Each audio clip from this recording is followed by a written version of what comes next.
नमस्कार। चलिए आज बात करते हैं उस एक चीज की जो कई लोगों का सबसे बड़ा सपना पूरा करने में मदद करती है, अपना घर। जी हाँ, हम समझने वाले हैं होम लोन की बिल्कुल बेसिक बातें। उसकी नींव क्या है?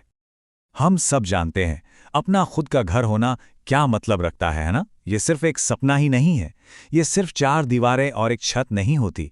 ये एक एहसास है सिक्योरिटी का, स्टेबिलिटी का और एक बहुत बड़ी कामयाबी का। पर इस सपने और सच्चाई के बीच एक बहुत बड़ी रुकावट आ जाती है। वो है पैसा।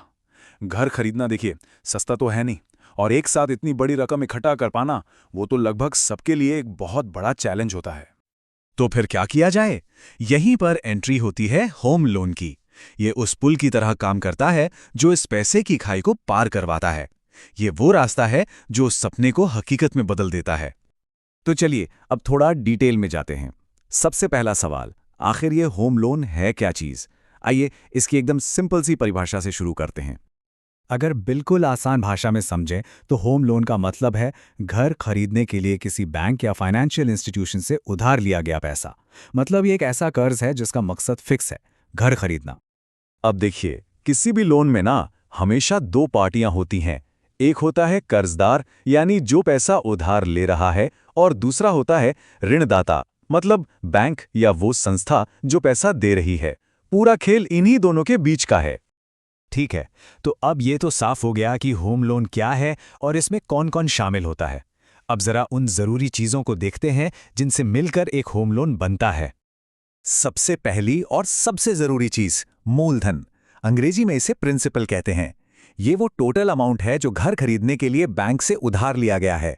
समझ लीजिए, यही वो बेस अमाउंट है जिस पर सारी कैलकुलेशंस होती हैं। इसके बाद आता है ब्याज, यानी इंटरेस्ट।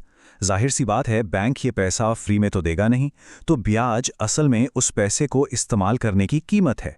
आप इसे एक तरह की फीस समझ सकते हैं जो बैंक को उसकी सर्विस के लिए दी जाती है। और फिर है अवधि, जिसे हम टेन्योर भी कहते हैं। ये वो पूरा टाइम पीरियड है जिसके अंदर अंदर लोन को ब्याज समेत वापस चुकाना होता है। और होम लोन में ये टेन्योर अक्सर काफ़ी लंबा होता है, जैसे 15 साल, 20 साल या 30 साल तक भी। अच्छा, तो अब आगे बढ़ते हैं और देखते हैं कि ये सारी चीज़ें मिलकर मंथली बजट पर कैसे असर डालती हैं। अब बात करते हैं उस पेमेंट की जो हर महीने जेब से जाती है। इसी को कहते हैं ईएमआई, यानी इक्वेटेड मंथली इंस्टॉलमेंट। ये एक फिक्स्ड अमाउंट होता है जो हर महीने की एक तय तारीख को बैंक को वापस दिया जाता है। ये लोन चुकाने का एक सिस्टमैटिक तरीका है, बस। लेकिन यहां एक बहुत ही इंटरेस्टिंग बात है जो समझना जरूरी है। जब लोन शुरू होता है ना, तो शुरुआती सालों में ईएमआई का ज्यादातर हिस्सा सिर्फ ब्याज चुकाने में जाता है और मूलधन बहुत थोड़ा सा कम होता है। जैसे जैसे टाइम बीतता है, ये हिसाब बदलता जाता है। तो चलिए फटाफट से एक बार रिकैप कर लेते हैं कि हमने अब तक क्या समझा। इन बेसिक कॉन्सेप्ट्स को समझना एक तरह से एक मजबूत नींव तैयार करने जैसा है। इसके बाद आगे की चीजें समझना बहुत आसान हो जाएगा। तो याद रखिए, ये 4 पिलर्स हैं। मूलधन, यानी वो पैसा जो उधार लिया। ब्याज, यानी उधार लेने का खर्चा। अवधि, यानी लोन चुकाने का पूरा टाइम। और ईएमआई, यानी हर महीने दी जाने वाली किश्त। बस यही 4 शब्द होम लोन की पूरी कहानी है।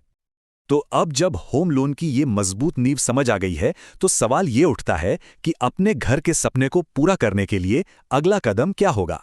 इस जानकारी के साथ कोई भी पूरे कॉन्फिडेंस के साथ आगे बढ़ सकता है।